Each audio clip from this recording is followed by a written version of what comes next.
All right, so real quick notes on determining the polarity of a molecule. All right, so dipoles is something we have in your notes from probably a week ago. And dipole, the first time we talked about it, referred to a bond dipole. So dipoles can exist in two ways within a molecule. Dipoles can exist two ways within a molecule. The first way is what we talked about 2 weeks ago. All right, so dipole can refer to the dipole for a bond. So again, dipoles can exist two ways in a molecule. The first thing, it can refer to the dipole for a bond. And after that, you might put like in parentheses, electronegativity differences. So if you remember from that bit, the back of the periodic table, all right, has electronegativities down here.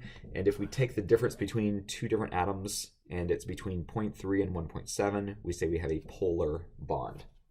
All right, so the other way a dipole can exist, it can refer to the dipole for the entire molecule. And that's what we're talking about today. That's what notes are today. So again, dipoles can exist a bond dipole or a molecular dipole. So again, bond dipole, electronegativity difference. And in the second sentence, it can refer to the dipole for an entire molecule. What I would put probably in parentheses is depends on shape. So depends on shape. And that's what we've been spending the last couple of days, building molecules, looking at the shape, determining the shape, so we can get into whether molecules are polar molecules or if they're nonpolar molecules. All right, so we're going to do nonpolar first. So I just put in your notes, nonpolar molecules. And the first bullet I would write down. The second one I probably would not. I'll probably put what I'm going to say instead. So in nonpolar molecules, there's an even distribution of electrical charge across the molecule. So an even distribution of electrical charge across the molecule. And if you were to look back at your notes for a nonpolar bond, we would find we have an even or equal sharing of electrons. So this is an even or equal distribution of electrical charge. So there's a carryover there between nonpolar bonds and nonpolar molecules. Okay, so I'm going to put the next bullet up. I'm going to say it out loud, all right? And I'm going to explain it in a little bit different way, which is what you might write down.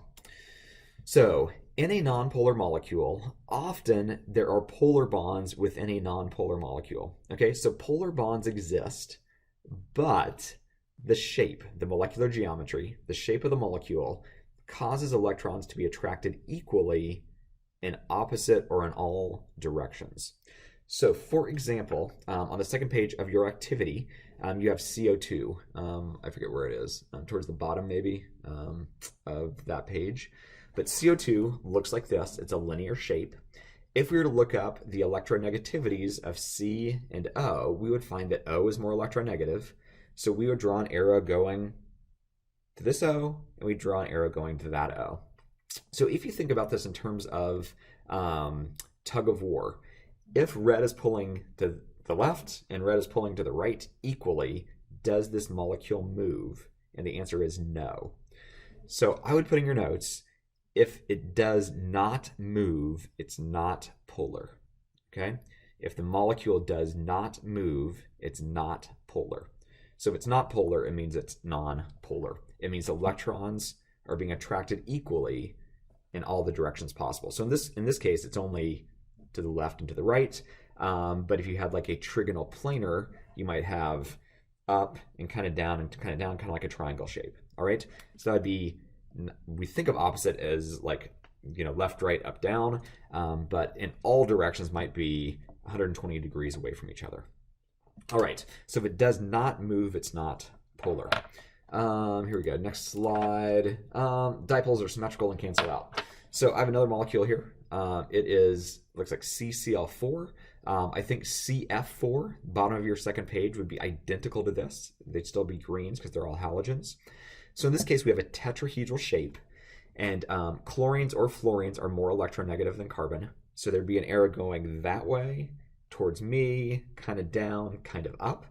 but this 109.5 bond angle is the furthest away these electron clouds can be, all right? So if they're pulling equally in all directions, if you and three friends had the same exact strength and were pulling in these four directions, this molecule would not move, okay? So if it does not move, it's not polar. Here we go, on to polar molecules. So polar molecules, there's an uneven distribution of electrical charge. So an uneven distribution of electrical charge. Similar to polar bonds, where there's an unequal sharing of electrons. So uneven, unequal distribution, but again, it mirrors the same exact thing. So polar and nonpolar bonds are similar in some aspects to polar and nonpolar molecules, but there's several different bonds we have to look at to determine whether a molecule is polar or not. Okay, so you might not put this one in your notes, but polar bonds exist, and the geometry causes electrons to be pulled towards one side more than another side. All right?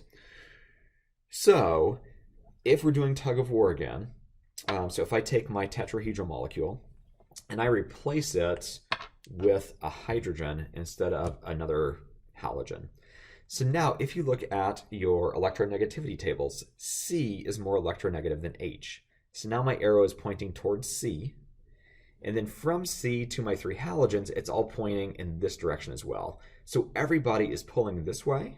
So if the molecule moves, it's a polar molecule, okay? So if it does not move, nonpolar. If it does move, it is polar. So a good example of, you can't just memorize tetrahedral's polar or tetrahedral's not polar.